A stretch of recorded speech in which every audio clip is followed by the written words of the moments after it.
بسم اللہ الرحمن الرحیم۔ السلام علیکم، میں ہوں گلفام چودھری۔ آپ دیکھ رہے ہیں میرا فیس بک پیج اور یوٹیوب چینل۔ آج کی ویڈیو میں ہم بات کریں گے پنجاب اسمبلی تحلیل ہونے کے حوالے سے سمری بھیجی جا چکی۔ عمران خان صاحب نے اپنا وعدہ پورا کر دکھایا۔ انہوں نے راولپنڈی میں جلسے میں خطاب کیا اور کہا کہ اس نظام کے اندر، یعنی جس نظام کے اندر آپ کے پاس پنجاب اور کے پی کی گورنمنٹ ہے، آزاد کشمیر میں حکومت ہے، گلگت بلتستان میں حکومت ہے، یعنی ہر طرف آپ کی حکومت ہے، اور آپ اپنی ایف آئی آر نہیں کٹوا سکتے۔ اس نظام میں اتنا بے بس ہوں میں، انہوں نے نظام کی خرابیوں کا ذکر تو کیا ہی کیا، ساتھ اپنی بے بسی کا بھی بتایا کہ میں ایکس پرائم منسٹر ہوں اور اپنی ایف آئی آر نہیں کٹوا سکتا، اس لیے میں ایوانوں سے باہر نکل رہا ہوں اور اسمبلیاں ڈیزولو کر رہا ہوں۔ اس پر مختلف میڈیا چینلز نے کو ہم نے یہ کہتے سنا کہ خان صاحب کبھی بھی اسمبلیاں ڈیزولو نہیں کریں گے۔ یعنی ان کا ماننا تھا کہ اگر خان صاحب اسمبلیاں ڈیزولو کر دیتے ہیں تو ان کی جو سیکیورٹی ہے، جو پنجاب پولیس سیکیورٹی ان کو دی ہوئی ہے یا کے پی کے پولیس ہے، وہ ان سے واپس لے لی جائے گی اور وہ انسیکیور فیل کریں گے، کیونکہ اس ملک کے ادارے ٹوٹلی اسٹیبلشمنٹ ہو، بیوروکریسی ہو، الیکشن کمیشن ہو، عدالتیں ہوں، یعنی -1 کے فارمولے پر کام جاری ہے۔ اور وہ رجیم چینج آپریشن، وہ NRO2 جو قمر جاوید باجوہ نے نواز شریف سے ڈیل کیا اور ان پوری پی ڈی ایم سے ڈیل کر کے ان کے اربوں کے کیسز ختم کروائے، خود بھی اپنا جو تھا وہ کرپشن کا مال بچایا اور ان کی کرپشن کو بھی تحفظ دیا۔ تو اس NRO2 کی تکمیل کے سلسلے میں عمران خان کو نیل یا گرفتار ہونا ہے، تو وہ ان کا ماننا تھا کہ اگر خان صاحب یہ اسمبلیاں ڈیزولو کر دیں گے تو وہ اپنے آپ کو انسیکیور فیل کریں گے۔ اس حوالے سے پرویز الہی صاحب نے بھی ان کو یہ مشورہ دیا کہ اگر آپ یہ اسمبلیاں ڈیزولو کرتے ہیں تو پھر آپ انسیکیور فیل کریں گے۔ تو اس پر عمران خان صاحب نے جواب دیا کہ میرا پہلے بھی اتنا ایک اختیار ہے کہ میں اپنی ایف آئی آر نہیں کٹوا سکا، اور ہمارا ڈی پی او پہ اتنا اختیار ہے کہ ہم اس سے موبائل لے کے انکوائری نہیں کروا سکے۔ یعنی آپ دیکھ لیں کہ پاکستان کے سب سے بڑا صوبہ، اس پہ ان کی حکومت ہے، اور ایک ایکس پرائم منسٹر اپنی حکومت ہونے کے باوجود، اپنا وزیر اعلیٰ، اپنی کابینہ ہونے کے باوجود ایک ایف آئی آر نہیں کٹوا پا رہا، اور ایک ڈی پی او اپنا موبائل فون نہیں دے رہا فرانسک کے لیے۔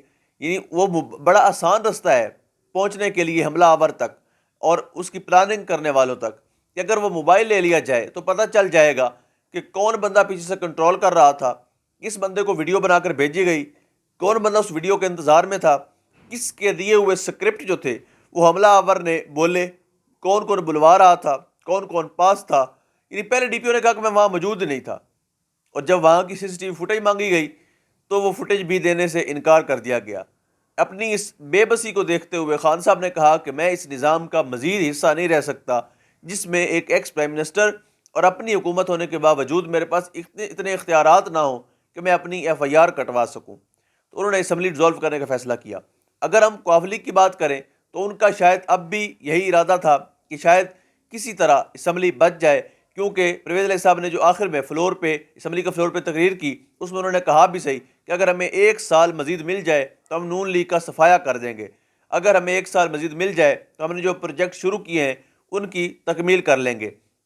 یعنی آخر وقت تک ہمیں یہ لگ رہا تھا پرویز الہی صاحب اسمبلی توڑنے کے موڈ میں بالکل بھی نہیں ہیں، لیکن چونکہ خان صاحب اس بات پہ ڈٹ چکے تھے کہ اسمبلیاں ڈیزولو ہونی ہی ہونی ہیں اور ہم نے کرنی ہر صورت، بیکاز ان کو وہ ساری بے بسی جو میں نے ذکر کیا، ان کو وہ ساری بے بسی نظر آ رہی تھی کہ ہم حکومت ہونے کے باوجود بھی کچھ نہیں کر پا رہے، اور ایسی حکومت کا ہم نے کرنا ہی کیا جس میں ہمارے پاس اختیارات ہی کوئی نہیں ہے، اور روزانہ کی بنیاد پر 2-4 ووٹ بیچ کر، 2-4 ووٹ خرید کر، یہ خرید و فروخت کے بعد حکومت تبدیل کر دی جاتی ہے۔